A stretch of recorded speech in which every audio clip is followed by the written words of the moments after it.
welcome to my Q&A video that I put a story up on Instagram a few days ago, asking if there was any specific questions that people had regarding mental health that they would like to ask me so I could answer them in this video. Obviously I feel like it's easy to do a video focused on one thing. Obviously I think every now and again a Q&A can be done where we can address like a variation of problems, and then if one of them things like becomes really popular and I get messages saying, oh, like that question really got me thinking and really helped me, and I think I might do this or I might struggle with this, then I can do like a full video on it. I think it's quite a good way to kind of get a range of things out in the open. I got such a wide number of questions, quite a few of them were similar, so I've obviously just condensed them as much as I can, and I have like 5 main questions. I've kind of pushed them all together and tried to make them all link in if I can. I've tried not to leave anyone's questions out, and I don't think I have, so yeah, that's really good. So the first question that I'm going to answer is dealing with isolation. And like the person that asked me did say like when's this going to end, how can I get through this? This is something that obviously, like I've said in my previous videos, I'm really struggling with the unknown, the not knowing when this is going to be over.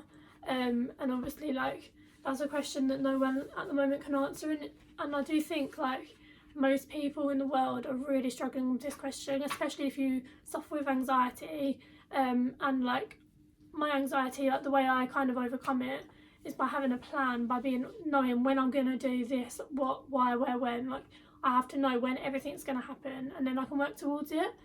So like this is something that is really affecting me, and it's a question that I keep asking everyone, all of my friends. I keep saying, when do you think this lockdown's going to be over? When's my life going to be normal? When can I see you? And as much as I ask it, they can't answer it, and I feel like I'm trying so hard to seek this comfort that I kind of need to accept that I'm not going to be able to have.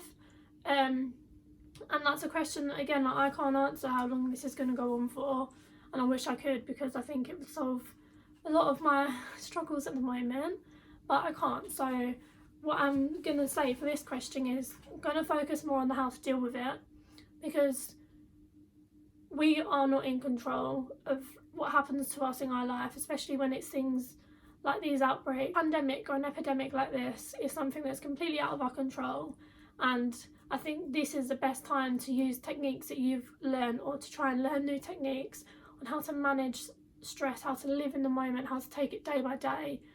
This is something that I really struggle with, and I'm trying to do too, which is why if you look back on my last video I kind of spoke about a timetable, and this kind of it gives you structure to your day. I think it's easy to wake up every day and wish it was over, and I do open my eyes some mornings and I just think, oh, like I can't do this today.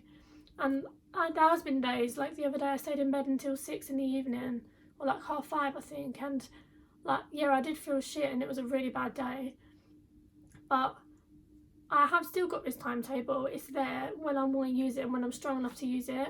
And I'm not saying use it every day, because I know it's impossible, and I'm not going to try and preach things that I know I can't practice. If you try and give yourself a structure, you need to learn, you need to try and train yourself to not be so focused on when this is going to end, and focus on how you can utilise this time and do something with it. And I think that means when it does end, you can look back and say, I didn't just survive, but I thrived, and I made something good come out of a situation that to me was really overwhelming and really bad.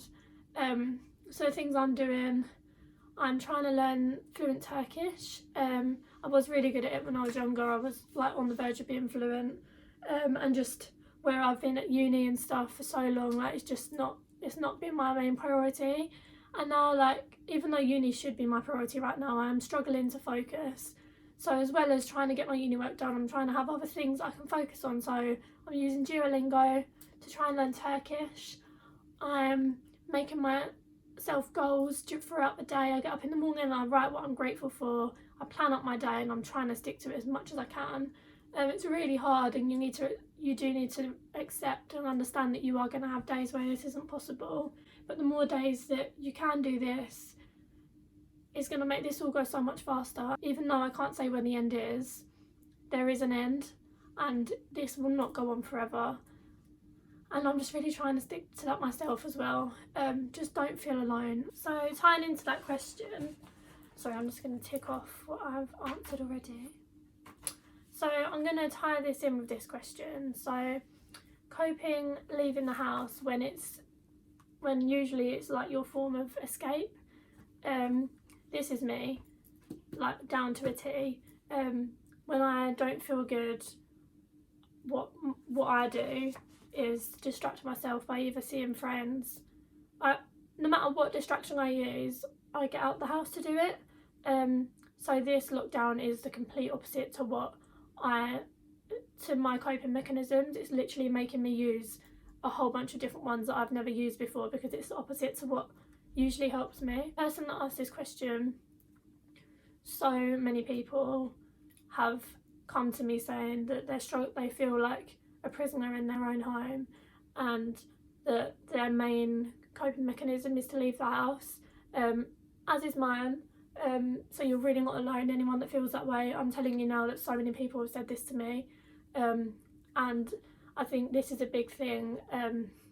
This is where we really need to utilise that one form of exercise a day that we're allowed. I know that it's not the same as being distracted and being around your friends, but you are not confined to your home. You can go out for a walk. If you have a dog, take your dog. If you don't, you can go by yourself. When I'm doing this, I do tend to take my earphones with me and listen to mindfulness, or a podcast or an audio book. I know that you can't compare this to getting out and being busy, but it is really something that you can take a variation of it. You can leave your front door, and even if you're having a really bad down stage, I really recommend doing this. And even the times when I've really not felt like it, I've made myself go and I've come back. Even if I don't feel better, I feel like I've accomplished something because I've kind of gotten through that boundary and I've made myself do this. So you can get yourself outside. It's so important. It releases so many endorphins, especially when it's like when your body is exercising. Even if it's not vigorous, like just for a walk, you are releasing so many endorphins, and that naturally will increase your serotonin levels and you will feel happier. You can go outside, you can go for a walk, and you can use that time to really reflect and really ground yourself. And that's why I would suggest listening to some like guided meditation, something like grounding for you. How can you turn around a bad day? So I think sometimes you can so easily feel really guilty for having a bad day, and I think especially those people that are really strong-minded and put on brave faces really easy, I think it can become kind of your coping mechanism can be putting on your brave face and telling everyone else to be strong and you're the strong one. And obviously I can come across like this a lot when probably before these videos maybe, or before I posted much about it, you probably thought that I was just one of those people. And I think then people can struggle really hard because they feel like they have to continue to be strong because they need to practice what they've preached. And I do struggle with this sometimes. So I'm putting out all these self-help videos about mental health, but like 3 days ago I woke up at, I think I cried till 6 in the morning, and then I woke up at 10 and then stayed in bed awake under my covers crying until like 5:30, 6 in the evening. And obviously during that time, like I wasn't actually really thinking about like how I was coming across to people or like how I'd let myself down. I wasn't thinking that. I was literally, all that was in my mind was why I felt shit. How am I going to cope with this lockdown anymore? Like, I can't do this anymore. That's what I kept playing through my head. And I think some days I'm strong enough to push that thought out and to get myself up and going. Like today, I woke up feeling the same. I do every day. I never wake up feeling great, especially during this time. But like today, I've had that little bit more strength inside me to get up and to do my makeup and to film a video and to get out of bed, and I've eaten. And like, some days I can do that, and I just want to make it clear that, like me the other day, some days, like, it physically, you can't do it. I think some people don't understand that because, like, mental health is like, it is invisible.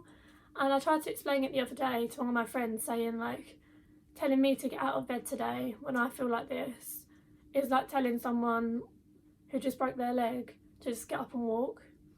Like, just because it's not actually physically stopping you by something that someone can see, doesn't mean that that thing inside you isn't actually physically stopping you as well. And as much as some days you can fight it, some days you can't, and you are going to have bad days, but on those bad days it's so important to remember that they don't last forever. Because I think if you have a bad day, but you know in your mind that it does get better and that this is just a dip, then you will come out of it. Whereas if you have a bad day, you don't keep in mind that things will change, and you tell yourself that this is it now, you accept that you're at rock bottom, then you're literally just going to plummet. So what I would say is allow the bad days, don't feel guilty, don't beat yourself up about it. If you have the strength to get out of bed, I would suggest the night before, every night I put my trainers by my door, and when I wake up in the morning, that's the kind of little thing that pushes me to get up out of bed, get changed. The second I wake up and make my bed, so get out of the bed as soon as you wake up. When you lay down in bed, you're going to open your eyes, go on your phone, read things that are probably going to make you feel shit, even if that's subconsciously. You're going to have the news popping up, you're going to have pictures of things popping up that might make you feel sad. This is something that I've made myself do now. When I open my eyes, I get out of bed, I make my bed, and I put clothes on.